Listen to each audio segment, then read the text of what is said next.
आप सभी भाई बहनों का आध्यात्मिक ज्ञानात्मक चैनल की संध्या बेला ज्ञान कक्षा में एक बार फिर स्वागत है। आज की चर्चा का विषय है कर्मों की फाइलें। देखिए, अब तक हमने इस आध्यात्मिक ज्ञानात्मक चैनल में पिछले लगभग 4 वर्षों में बहुत अधिक वीडियो कर्मों के ऊपर ही बनाई है, क्योंकि हम सभी मनुष्य कर्म योनि में हैं और अक्सर एक साधारण मनुष्य अपने मिले हुए जीवन में कर्मों को एक विशेष महत्व नहीं देता। इसलिए मैं अपने इस आध्यात्मिक ज्ञानात्मक चैनल पर बार बार कुछ महीनों बाद कुछ ना कुछ कर्मों के इर्द गिर्द ही अपनी एक चर्चा को एक गति देता हूँ, ताकि हम सभी भाई बहन अपने मिले हुए जीवन में कम से कम पाप कर्मों से तो अवश्य ही बचे, क्योंकि ये पाप कर्म ही जो आपका हमारा कर्माशय बिगाड़ते हैं। बिगाड़ने का अभिप्राय क्या है कि संचित कर्मों में जब पाप पर कर्मों की अधिकता होने लगती है, पुण्य कर्मों की न्यूनता रह जाती है, तो मनुष्य को मरने के बाद पुनः मनुष्य योनि की प्राप्ति नहीं होती। ये जो 80 लाख प्रकार की जोनियां नीचे की जोनियां बताई गई हैं, ये तामसी जोनियां हैं, दंड रूपी जोनियां हैं। अब कुल 84 लाख प्रकार की जोनियां शास्त्रों में कही गई हैं, और 84 लाख जोनियों में 80 लाख प्रकार की जब दंड रूपी जोनियां हैं, तो इसका अभिप्राय क्या माना जाता है कि एक साधारण मनुष्य अपने मिले हुए जीवन में पुण्य कर्मों की अपेक्षा पाप कर्म अधिक कर जाता है, क्योंकि जब 84 लाख प्रकार की जोनियों में 80 लाख प्रकार की जोनियां पाप रूपी जोनियां हैं, दंड रूपी जोनियां हैं, वो भी तो कभी ना कभी आपके हमारे जैसे मनुष्य जोनि में ही थे। उनको भी कर्म करने की स्वतंत्रता मिली थी, और जब जब मनुष्य देखिए कर्म करने की स्वतंत्रता का दुरुपयोग करता है। दुरुपयोग क्या है कि मनुष्य अपने स्वयं के सुख के लिए प्रकृति के अन्य मनुष्यों को या प्रकृति के अन्य जीवों को पीड़ा देता है, तंग करता है, दुखी करता है। आज कलयुग चल रहा है। आज मनुष्य अपने जीविका के स्वाद के लिए मांसाहार भोजन का सेवन करने के लिए प्रतिदिन कितने ही पक्षियों का, कितने ही पशुओं की देखिए हत्या होती जा रही। अक्सर एक साधारण मनुष्य अपने दिन भर में 2-4 यदि वो पुण्य कर्म करता है, तो उसको रात को सोते समय तक भी याद रखता है कि आज मैंने दिन में ये वाला पुण्य कर्म किया, आज मैंने ये वाला पुण्य कर्म किया। लेकिन दिन भर में वो अपनी दिनचर्या में कितने अधिक पाप कर्म कर जाता है, सत्संग के अभाव में उसको इस बात का बोध ही नहीं रहता। क्योंकि पाप कर्मों का और पुण्य कर्मों का ये जो गुणात्मक प्रभाव है, इस गुणात्मक प्रभाव से मनुष्य एक अनजान बना रहता है। देखिए, कभी कभी हम कोई पाप कर्म करते हैं, वो किसी 10 मनुष्य को प्रभावित करता है, तो अब ऐसी स्थिति में आपका हमारा वो 10 गुना कर्मशय पाप कर्मों का बनता है। और यदि आपके हमारा किया गया कोई पाप कर्म 100 मनुष्यों को प्रभावित करता है, तब ऐसी स्थिति विशेष में आपका हमारा पाप कर्मों का कर्मशय 100 गुनी तेजी से बढ़ता है। जबकि जब जब वो कुछ पुण्य कर्म करता है, वो किसी एक व्यक्ति पे कोई दया भाव रखते हुए कुछ उसकी सहायता करता है, तो वो एक व्यक्ति की प्रति ही वो सहायता मानी जाती है। देखिए, इन सभी बातों पर हमें चिंतन करना चाहिए। मनुष्य जोनि कर्म जोनि है, साधना जोनि है। जबकि साधना जोनि का आरंभ तो उस क्षण विशेष में होता है जब मनुष्य प्रकृति के पदार्थों से अपने आप का एक ज्ञान पूर्वक वैराग्य लेता हुआ अपने कर्मों में निष्कामता ले आता है, यानी कि वो अपने दिनचर्या में निष्काम भाव से कर्म करने लगता है। अब निष्काम भाव से कर्म तो वही मनुष्य करता है जिसकी संसारी विषय भोगों में किसी भी प्रकार की कोई आसक्ति नहीं होती, रुचि नहीं होती, कोई लगाव नहीं होता। ऐसी स्थिति विशेष में उसका ज्ञान एक परिपक्व अवस्था में पहुंच चुका होता है, तभी वो अपने जीवन में निष्काम भाव से कर्म करता है। अन्यथा मनुष्य देखिए गुणों के बहाव में, क्योंकि प्रकृति के 3 गुण हैं, तमोगुण, रजोगुण और सतोगुण, जिसकी अक्सर हम देखिए प्रतिदिन ही चर्चाएं करते हैं। इसी तरह आपके हमारे देखिए 3 शरीर हैं, स्थूल शरीर, सूक्ष्म शरीर और कारण शरीर। स्थूल शरीर क्योंकि तामसी पदार्थों का बना हुआ है, इसकी सहज ही विषय भोगों के प्रति एक रुचि कहो, लगाव कहो, आकर्षण सहज ही बना रहता है। देखिए, एक साधारण मनुष्य का संसारी आकर्षणों में एक रुचि बनी रहती है, विषय भोगों की तरफ उसका एक झुकाव कहो, फिसलन कहो, सहज ही बनने लगती है। एक साधारण मनुष्य अपने स्थूल शरीर पर बिना सत्संग के प्रभाव से या बिना सतोगुण की लगाम से नियंत्रण रखने में ही असमर्थ रहता है। और जब जब मनुष्य देखिए राजसी स्वभाव का होता है या तामसी स्वभाव का होता है, क्योंकि जब जब मनुष्य के जीवन में रजोगुण की प्रधानता होती है तो उसके विषय भोगों के प्रति सहज ही रुचि बढ़ने लगती है। जब जब रजोगुण अमर्यादित होने लगता है, यानी कि वो सतोगुण की लगाम का उस पर कोई नियंत्रण नहीं होता, क्योंकि सतोगुण एक प्रकार की देखिए ब्रेक है। जब तक आपकी गाड़ी में या आपकी दिनचर्या में जो आप और हम गाड़ी चलाते हैं, गाड़ी का अभिप्राय देखिए आपके हमारे जीवन से है, आपके हमारी एक दिनचर्या से है। उस दिनचर्या की गतिविधियों में यदि हमें सतोगुण की लगाम द्वारा हम अपने रजोगुण को, अपने विषय भोगों को नियंत्रण में नहीं रखते, तब ऐसी स्थिति विशेष में एक साधारण मनुष्य राशि विषय भोगों को गहरे तल पर भोग करता रहता है। ये गहरे तल पर भोग होने से ही मनुष्य प्रमाद में आने लगता है। प्रमाद में आते आते कब मनुष्य आलस्य में गिर जाता है, तब ऐसी स्थिति विशेष में उसके देखिए भोग तो निरंतर बने रहते हैं, लेकिन उन भोगों के बदले में वो कोई कर्म नहीं करता। देखिए, आज इस संसार में एक साधारण मनुष्य अधिक से अधिक देखिए मुफ्त की चीजें लेने में अधिक रुचि रखता है।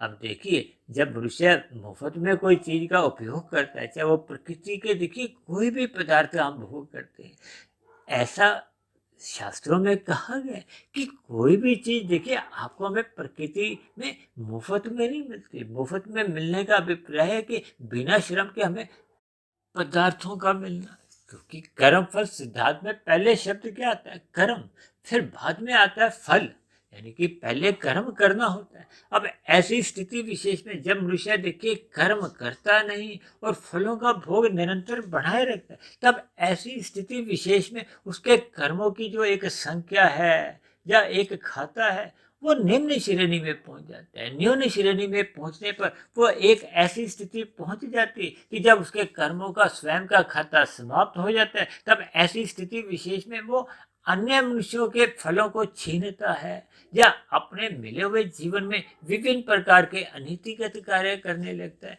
उन अनीतिगत कार्यों में करते करते मनुष्य कितने अधिक पाप कर्म कर जाते हैं, मनुष्य को इसका बोध नहीं रहता। अब देखिए, आज मैंने कर्मों की फाइलों को एक जलती और फटती नहीं के साथ जोड़कर इस बात की पुष्टि की है कि मनुष्य के किए गए कर्म, जैसे हम अपने धनुष से देखिए एक तीर छोड़ देते हैं ना, तो जब आप और हम देखिए कोई कर्म कर देते हैं, अब पाप कर्म कर दिए, तो वो एक छोड़ा गया एक तीर है। इसी तरह इस शास्त्रों में ऐसा भी माना गया है कि ये प्रकृति में बोए गए एक बीज है। कर्म एक बीज के समान है, जिस पर देखिए एक समय अवधि के बाद उसमें एक बीजों का एक अंकुरण होता है, फिर पौधे होते हैं, फिर वृक्ष बन जाते हैं, फिर वो फल देते हैं। अब यदि हम पुण्य कर्म करते हैं तो उनका भविष्य में हमें सुख रूपी फल मिलता है। सुख को ही अनुकूल परिस्थितियों से जोड़ा जाता है। और जब जब हम देखिए निषेध कर्म करते हैं, जैसे हम यातायाती नियमों का पालन नहीं करते और निषेध कर्म करते हैं, तो आपके हमारे देखिए चिढ़ान करते हैं। इसी तरह हम अपने मिले हुए जीवन में जब जब विहित कर्मों की बजाय निषेध कर्म करने लगते हैं, यानी कि जिनका शास्त्रों में मना किया गया, उन कर्मों को हम कर कर अपना पाप कर्मों का कर्माशय बढ़ाने लगते हैं, तब ऐसी स्थिति विशेष में मनुष्य देखिए उन किए गए पाप कर्मों को तो भूल ही आता है। लेकिन शास्त्रों में तो बार बार इस बात की पुष्टि की गई है कि ये जो कर्मों की फाइलें हैं या कर्मों के खाते हैं, ये किसी भी प्रकार से बिना भोगे घटते नहीं हैं। यानी कि ये कर्मों की फाइलें ना तो जलती हैं ना फटती हैं। इस बात को आपको हमें एक दिमाग में निश्चित तौर पर बिठाना होगा, ताकि हम कर्म करने से पूर्व सावधान रहें, सचेत रहें, हम शास्त्रों का अध्ययन करें और शास्त्रों में जो जो विहित कर्म कहें उन्हीं को ही हम करें, निषेध कर्मों से हम बचें। इसीलिए तो बार बार कहा जाता है कि मनुष्य को देखिए सत्संग करते रहना चाहिए। सत्संग करने से ही उसकी सात्विक स्थिति मजबूत होती है, उसको कर्मों के प्रति कुछ एक ज्ञान की प्राप्ति होने लगती है। अन्यथा मनुष्य के जीवन में देखिए अंधकार में स्थितियां रहती हैं, सत्संग के अभाव में अज्ञानता की स्थितियां रहती हैं। अब अज्ञानता में मनुष्य अपने हिसाब से वो गुना भाग घटा जमा जो भी करता रहता है, वो अपने हिसाब से ही कर्मों की एक व्याख्या करता रहता है कि ये कर्म मेरे हिसाब से सही है, ये मुझे कर लेना चाहिए। क्योंकि जैसा जैसा उसका दृष्टिकोण होता है, वो वैसी वैसी शास्त्रों की एक व्याख्या अपने मन में बनाने लगता है। तब ऐसी स्थिति विशेष में वो अपने सुख के लिए कितने अधिक पाप कर्म करता रहता है, मनुष्य को इसका बोध नहीं रहता। इसके पीछे का कारण उसके कारण शरीर में बने हुए पहले के बुरे संस्कार अधिक होते हैं। क्योंकि संस्कारों का प्रभाव क्या है कि बने हुए संस्कारों से तो अपने आप ही मन में बार बार वृत्तियां उठती रहती हैं। और यदि कारण शरीर में बुरे संस्कारों की प्रधानता होती जाती, जो कि सतोगुण के अभाव के कारण और रजोगुण के प्रभाव के कारण और तमोगुण के अत्यधिक संग के कारण मनुष्य के बुरे संस्कार तो बढ़ते जाते हैं। और ये बुरे संस्कार फिर जब अधिक शक्तिशाली होने पर मन और बुद्धि पर उनका एक नियंत्रण हो जाता है, तब ऐसी स्थिति में उन बुरे संस्कारों का वेग इतना जबरदस्त होता है, जिसको हम अक्सर देखिए एक तूफानी वेग भी कहते हैं। संस्कारों को जब वो तूफानी वेग आता है, तब ऐसी स्थिति में वो मन बुद्धि की बिल्कुल भी सुनते ना हुए सीधे ही स्थूल शरीर के स्तर पर एक पाप कर्म करवाते रहते हैं। पाप कर्म इतने अधिक फटाफट होते रहते हैं कि मनुष्य को पाप कर्म होने के बाद ही पता चलता है कि ये पाप कर्म तो हो गया। देखिए ये सभी स्थितियां आपके हमारे जीवन में सतोगुण की न्यूनता के कारण, सत्संग के अभाव के कारण बार बार होती रहती है।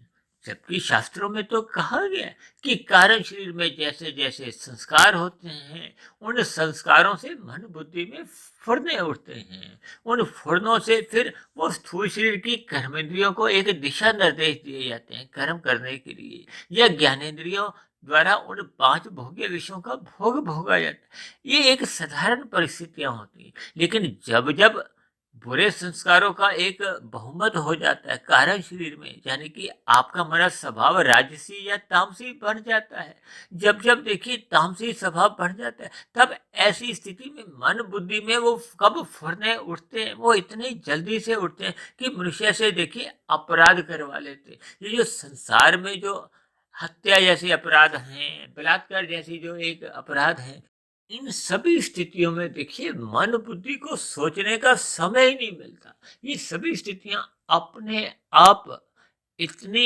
जल्दबाजी में हो जाते हैं कि मनुष्य को बोध नहीं रहता। अक्सर देखिए अदालतों में कितने ही ऐसे अभियुक्तों ने स्वीकार किए कि मैं इसको मारना तो नहीं चाहता था, लेकिन उस समय क्रोध रूपी राक्षस ने मेरे द्वारा ये हत्या करवा दी। ऐसी बहुत सी स्थितियां देखिए हमारे आपके जीवन में सुनने को मिलती हैं, कुछ हद तक देखने को भी मिलती हैं। तो इसलिए हम सभी भाई बहनों को अपने मिले हुए जीवन में सत्संग करते रहना होगा। सत्संग करते रहने से ही देखिए जो पहले के बुरे संस्कार हैं वो तो धीरे धीरे ही समाप्त होंगे। हमें स्थूल शरीर के स्तर पर सत्संग करते रहना चाहिए, ताकि आपका हमारा मन बुद्धि सत्संग में लगे, सतोगुण का अधिक से अधिक संग करे। ये तभी संभव होता है जब मनुष्य ब्रह्म मुहूर्त में उठने का अपना एक स्वभाव बना लेता है, संस्कार जगा लेता है। ऐसी स्थितियां निरंतर जीवन में बने रहने से ही फिर दिन में रजोगुण की जो एक स्थिति है जो बिगड़ी होती हैं, वो जो पहले आवारागर्दी में एक संलग्न होती हैं, उन पर धीरे धीरे नियंत्रण पाया जाता है। नियंत्रण पाने पे ही फिर वो रजोगुण मर्यादा में आता है। रजोगुण मर्यादा आने पे ही फिर जो तमोगुण जो एक बहुत ही एक भयानक स्थिति में होता है, उस पर भी फिर धीरे धीरे एक नियंत्रण पाया जाता है। इसलिए तो कहा जाता है कि मनुष्य को रात को जल्दी सो जाना चाहिए। रात को जल्दी सोने का अभिप्राय क्या है कि मोहनात्मक स्थितियों में जब स्थूल शरीर अक्सर बुराइयों में फिसल जाता है, उससे मनुष्य बच जाता है। और ऐसी स्थिति विशेष में सुबह जब वो ब्रह्म मुहूर्त में उठ जाता है, परमात्मा का ध्यान लगाता है। देखिए, ब्रह्म मुहूर्त एक ऐसा समय है, यदि मनुष्य परमात्मा का ध्यान नहीं भी लगाता तो वो अपने आप में ही कुछ ऐसी स्थितियों से एक अवगत होता है। उसके विचारों में एक सहज ही सात्विकता आने लगती है। वो अपने दिन भर में किए गए पाप कर्मों पर थोड़ा विश्लेषण कर पाता है। तो ये सभी स्थितियां तभी संभव होती हैं जब मनुष्य सत्वगुण का अधिक संग करता है। सत्वगुण का अधिक से अधिक संग करना ही जीवन में सत्संग है। ऐसी सभी शुभ स्थितियां जब आपके हमारे जीवन में निरंतर बनी रहती हैं, फिर श्रद्धापूर्वक सत्संग होने लगता है। श्रद्धापूर्वक सत्संग होने से फिर रजोगुण मर्यादा में रहता है। रजोगुण की मर्यादा में आने पे फिर तमोगुण की जो एक भयानक स्थिति है वो कमजोर पड़ने लगती हैं। धीरे धीरे तमोगुण नियंत्रण में आ जाता है और धीरे धीरे ऐसी स्थितियां जब बन जाती हैं तो फिर मनुष्य एक तमोगुण का जो एक दूषित प्रभाव से अपने आप को बचा लेता है। फिर धीरे धीरे फिर वो अपने रजोगुण को एक नियंत्रण में लेता है। तभी तो भगवान श्री कृष्ण ने रजोगुण जो कि 5 घोड़े हैं, 5 विषय हैं, स्थूल शरीर के 5 तत्व हैं, 5 ज्ञानेंद्रिय, 5 कर्मेंद्रिय, 5 भोग विषय, इन पर एक जैसे जैसे हम नियंत्रण पा लेते हैं, ये नियंत्रण देखिए सत्वगुण की लगाम द्वारा ही संभव है, सत्संग करने से ही संभव है। जैसे अंधकार को भगाने का और कोई रास्ता नहीं है, केवल प्रकाश करना होता है। हम रात को घर पे जब अंधेरा होता है तो सर्वप्रथम हम बल्ब ट्यूब जलाते हैं। इसी तरह मन में जब जब अज्ञानता समाप्त होगी तो फिर सहज ही स्थितियां आपके हमारे नियंत्रण में आने लगती हैं। हम बुराइयों से बचने लगते हैं। बुराइयों से बचने का अभिप्राय क्या है कि हम निषेध कर्मों से बचने लगते हैं। इसलिए मेरी आप सभी भाई बहनों से बेनती है कि सत्संग करते हुए अपना स्वभाव सुधारना चाहिए।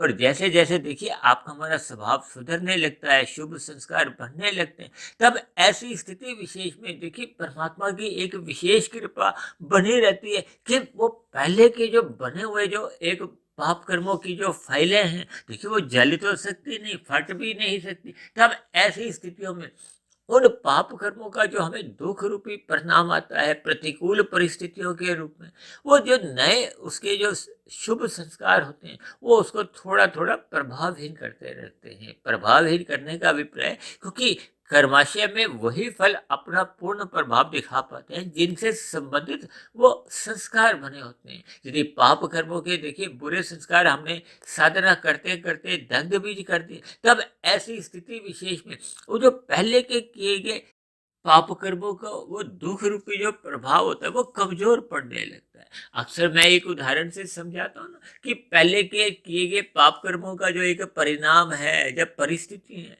जैसे एक गिलास पानी में नमक की मात्रा देखिए जितनी डली हुई है वो तो डली रहती है, लेकिन हम नए पुरुषार्थ द्वारा, हम नए शुभ कर्मों द्वारा वो शहद का निर्माण करते हैं, उसमें शहद डालते हैं, 1 चम्मच, 2 चम्मच, 4 चम्मच, 10 चम्मच।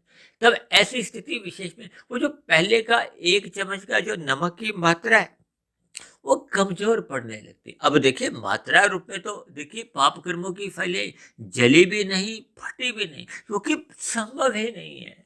इसलिए इन सभी कर्म और संस्कार का ज्ञान विज्ञान हमें समझना होगा और अपने कर्मों में निरंतर सुधार करना होगा। और ये तभी संभव हो पाता है जब मनुष्य सत्संग करता है, सत्वगुण को अधिक महत्व देता है, अपने मिले हुए जीवन का महत्व समझने लगता है और परमात्मा की दिव्यता से, परमात्मा की विशालता से वो अपने आप ही एक प्रभावित होता है।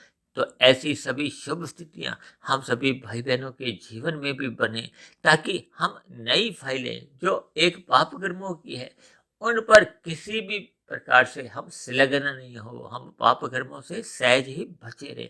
तो ऐसी सभी शुभ स्थितियां हम सभी भाई बहनों के जीवन में भी जल्द से जल्द बनने लगे। यानी सर्वप्रथम मनुष्य पाप कर्मों से बचे और फिर धीरे धीरे अपनी आध्यात्मिक साधना आरंभ करे, जो कि आपके हमारे मिले हुए जीवन का एक अवसर है। इस अवसर का हमें सदुपयोग करते हुए अपने जीवन को संवारना चाहिए। तो ऐसी सभी शुभ स्थितियां आप सभी भाई बहनों के जीवन में भी बने। इन्हीं शुभ कामनाओं के साथ आज की चर्चा विशेष को अब हम यही विश्राम देते हैं। कल सुबह फिर मिलते हैं ब्रह्म मुहूर्त उपदेश कक्षा में। तब तक आप अपने आध्यात्मिक मित्र सुधीर भाटिया फकीर को इजाजत दें।